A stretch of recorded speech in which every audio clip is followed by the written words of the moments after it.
Shalom, ce Shabbat nous allons lire Parashat Ki Tavo.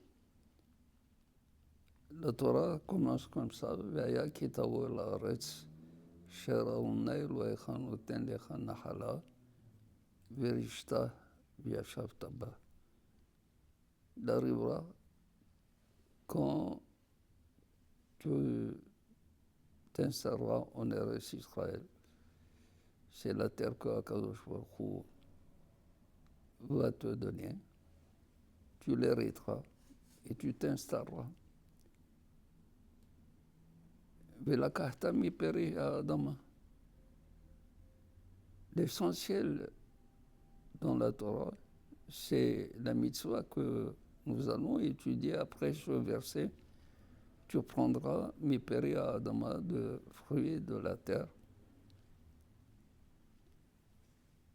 les prémices, Bereshit kol peri Adama. Alors, le premier verset, il sert à quoi? Pour quelle raison faut-il le mentionner? Puisque la mitzvah, c'est de prélever les prémices et de les amener le jour de Shavuot et les offrir au Kohen en cadeau de ta part. Azimken, pourquoi Ve'aya Ki Tavo el haaretz? Également, nous avons trouvé le même verset, et c'est les deux seuls mitzvot qui sont précédés par le même verset, Ve'aya Ki Tavo el haaretz, Asher Adonai Elohecha noten lecha nachala verishta v'yashavta ba ve'amarta shima alai melech kechol hagoyim. Dans Parashat Shoftim, pour demander à ce qu'il y ait l'institution de la royauté parmi le peuple d'Israël, c'est précédé du même verset Ve'aya Ki Tavo. Et les Hachamim disent que ce sont les deux seuls mitzvot qui sont précédés par les mêmes versets Ve'aya Ki Tavo el haaretz. Pourquoi cela? Eh bien, certains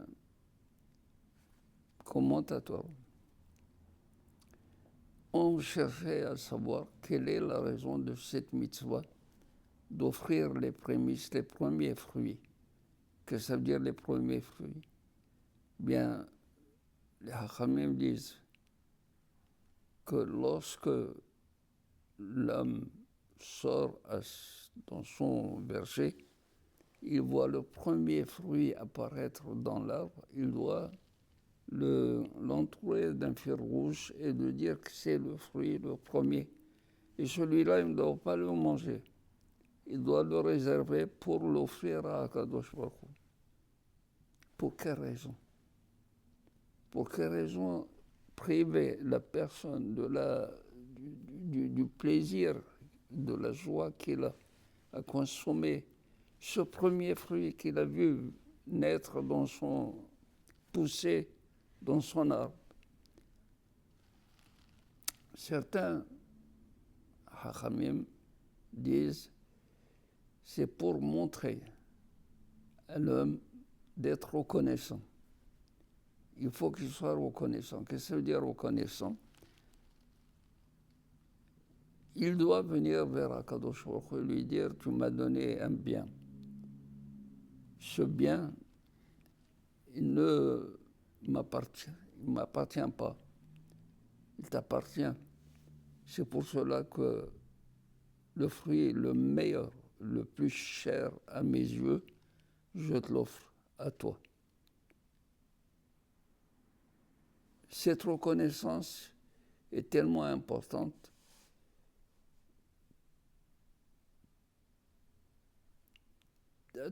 à ce point que Akadosh Baruch Hu dit quand est-ce que cette reconnaissance je dois l'exiger? C'est lorsque tu viendras en Eretz Israël, tu vas t'installer et tu vas croire que toute la terre est à toi, que tu es réellement le propriétaire de la terre. Akadosh Baruch Hu vient, il te dit non. Tu n'es pas le propriétaire de la terre, il y a un propriétaire qui t'a mis là. Il y a un propriétaire, la preuve c'est que Akadosh Baruch Hu te l'a donné cette terre. Tu ne l'as pas eu par ta force à toi. Akadosh Baruch Hu te l'a donné. Seulement à partir du moment où Verishta, tu as pris possession de la terre, via Shabtaba, et tu t'es installé, par la force des choses, tu commences à penser que tu es réellement le propriétaire et qu'il n'y a personne au-dessus de toi. La mitzvah des Bikurim vient nous enseigner qu'il faut, au contraire, faire un acte d'allégeance à Akadosh Baruch Hu, de dire à Akadosh Baruch Hu, c'est toi le propriétaire. La preuve, c'est que les premiers fruits, ceux qui sont les plus précieux pour nous, on te les donne, on te les offre à toi, parce qu'ils t'appartiennent.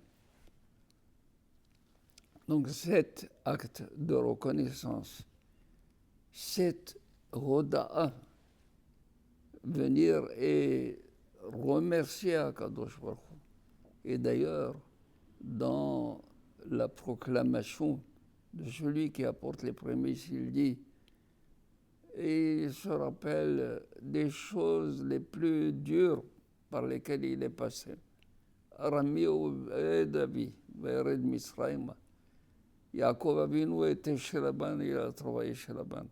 Un Laban qui a voulu complètement déraciner le Yaakov et ses enfants. Et malgré cela, Akadosh Baruch Hu l'a sauvé.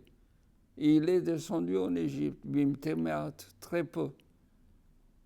Et on est devenu un grand peuple, Amatsum Varab. Ce n'est pas pour cela qu'il faut oublier Akadosh Baruch Hu. Et au contraire, parce que Akadosh Baruch Hu nous a donné tout ce qu'il faut pour posséder la terre. C'est en ce moment qu'il faut se rappeler que la terre appartient à Akadosh Baruch Hu, qu'il y a un propriétaire de la terre, qu'on n'est pas du tout le propriétaire.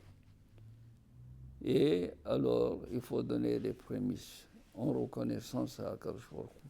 De la même manière, quand il a fallu installer le roi parmi le peuple d'Israël, Akadosh Baruch Hu dit, une fois que tu vas t'installer en Eretz Israël, tu vas être puissant et tu penses que tu es le propriétaire, peut-être tu vas oublier qu'il y a Akadosh Baruch Hu et Amarta, Asima alay melech, je vais nommer un roi. Sache que le roi doit être lui-même dépendant de Akadosh Baruch Hu, qu'il y a un roi au-dessus de cela. Et alors, pour cela, Akadosh Baruch Hu lui demande pour qu'il soit un roi, Vichatablo et Sefer Torah, et Mishneh Sefer Torah. Il doit avoir 2 livres de Torah, 2 séfarim de Torah, 2 rouleaux. Un qui sort avec lui, il mange avec lui, il se trouve tout le temps avec lui. Et l'autre, Bémet Genazav, il le dépose dans ses trésors. Pourquoi? Velamadbo, il va apprendre, l'ira et Hashem, de craindre Akadosh Baruch Hu, et de ne pas dire du fait que je suis un roi, je dépends de moi-même.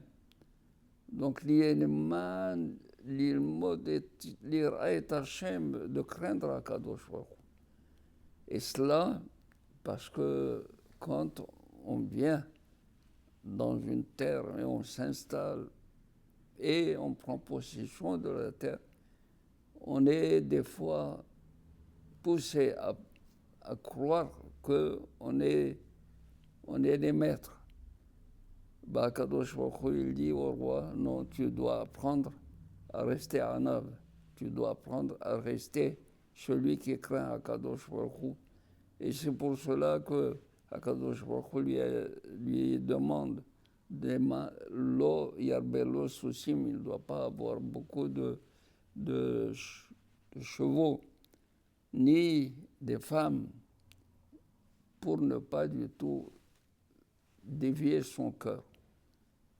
Les femmes et les chevaux, c'est la ga'ava. Là aussi, dans les prémices, il dit, il ne faut pas du tout avoir ce sentiment d'orgueil, sentiment que tu dépasses tout. Non, Akadosh Baruch Hu est le maître, Akadosh Baruch Hu est le roi. C'est de lui que tu dépends. Bien plus. Certains hachamim, dont le Sheikh Akadosh, il dit, pourquoi les prémices, pourquoi offrir à Akadosh Baruch Hu les premiers fruits? C'est parce que cette mitzvah d'offrir les premières choses, comme nous avons également la mitzvah, le Bechor, le premier enfant qui est né, il appartient à Kadosh Baruch Hu. Il appartient à Kadosh Baruch Hu. Pour le sortir, pour qu'il soit ton fils, il faut le racheter. Également, quand on pétrit, quand on fait une pâte, il faut prélever la terre qui est appelée prémisse, réchit, c'est-à-dire premier. Également, dans tout ce que Akadosh Baruch Hu, réchit de Ganecha Tiroshecha, même le vin, il faut donner les prémices. Pourquoi? Le Rav Shich, il dit, pour témoigner que Akadosh Baruch Hu est le premier, c'est lui le premier, avant lui il n'y avait rien dans le monde. Donc c'est pour un signe de reconnaissance que Akadosh Baruch Hu est le premier, et de ce fait on reconnaît et la souveraineté de Akadosh Baruch Hu, la puissance de Akadosh Baruch Hu. On est obligé de rester